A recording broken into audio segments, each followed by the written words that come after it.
After roaming the floors of Mobile World Congress 2026 here in Barcelona, our experts have come together to pick the products that we think are best. Let's start off with my number one pick. It is the Motorola Razer Fold. What I love about this phone is how thin it is, only 4.6 millimeters thick when open and 9.9 millimeters thick when closed. But I think the best part is there is a 6,000 milliamp hour battery in here, so even though it has that slimmer build, hopefully you won't have to compromise on how long it'll last you throughout the day. There's also a triple 50 megapixel camera system on the back and a 32 megapixel selfie camera on the front and a 20 megapixel selfie camera on the inside. There's also a very nice vegan leather backing that gives it that premium feel. So I'm just looking forward to actually being able to use this out in the real world. But for now, I've really enjoyed the feel and function of this phone. This is my favorite thing I've seen at Mobile World Congress 2026.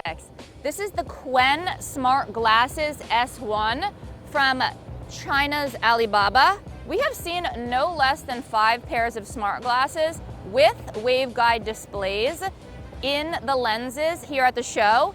This is my favorite. These are not quite as technologically advanced as the Ray-Ban Meta display or Google's Android XR concept because those have a color in-lens display. This one does only green on the display. However, I like it because of the user friendliness. I was able to come in, put the glasses on without a demo or anything, start interacting. You put them on, you see basically a display and it has green text on it.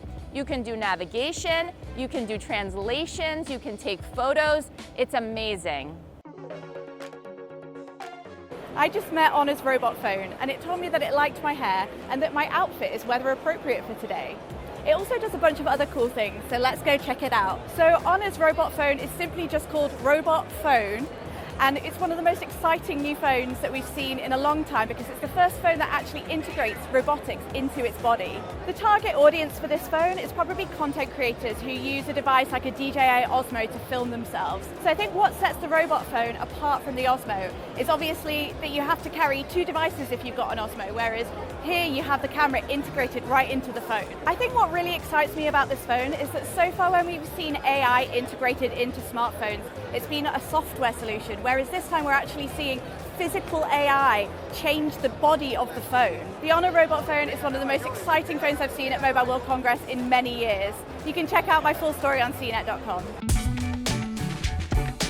My pick of the show is the Leica Lights phone by Xiaomi. Now this thing, it really is all about the photography, and it starts with the main image sensor, which is physically larger than the ones you'll find in other phones. It also uses new low-fic technology, basically allows it to take great looking HDR images in a single shot.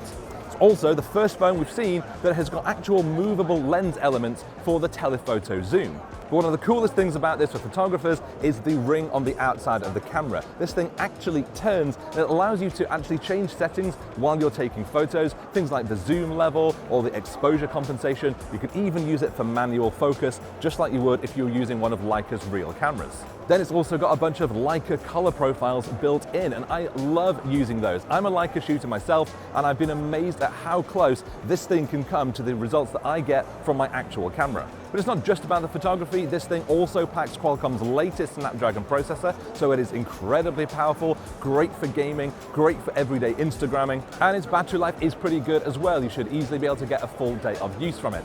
Overall, this thing is an absolute powerhouse, not just for photographers, but really with all of its Leica branding, it should certainly be a photographer's choice if you're looking for the ultimate in imaging performance from a mobile device. My pick for best concept device is the Atom by Techno. Look how thin these phones are. They're big hook magnets. You can add as many components as you want. Techno makes batteries. They make other lenses. You can snap it onto these devices and you can make them as thin or as thick as you want. I love this idea. Now, this is just a concept. It's not coming out to market yet. It might by Techno, so I'm really looking forward to that if they do it. But then again, you know people are going to be looking at this and you know this style is going to be copied because nobody's invented magnets. Magnets are an earth-based thing, so I'm expecting a lot of companies to be doing the same thing. So you can have a super thin phone that can do everything without all the bulk. You don't need all the bulk all the time. Love the idea. People see thin phones and they're thinking, okay, thin phone, thin battery. How good is that? Techno's got the answer. You just snap on a battery pack. Yes, the iPhone Air has something similar, but that's a great idea. But you can add 1, 2, 3 different modules if you want. Hey, do you not have the proper camera on your phone? Snap on a telephoto lens if you want. You want a bigger camera? Go for it. It all attaches and works with the same device. That makes it a lot easier to carry around things. You don't need to juggle multiple devices.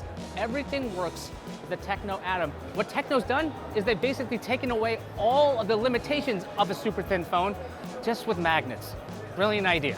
Those were our picks for the best of Mobile World Congress 2026. We've done tons of work covering all the show floor. We got tons of videos. Check them out, like, subscribe, and thank you for watching.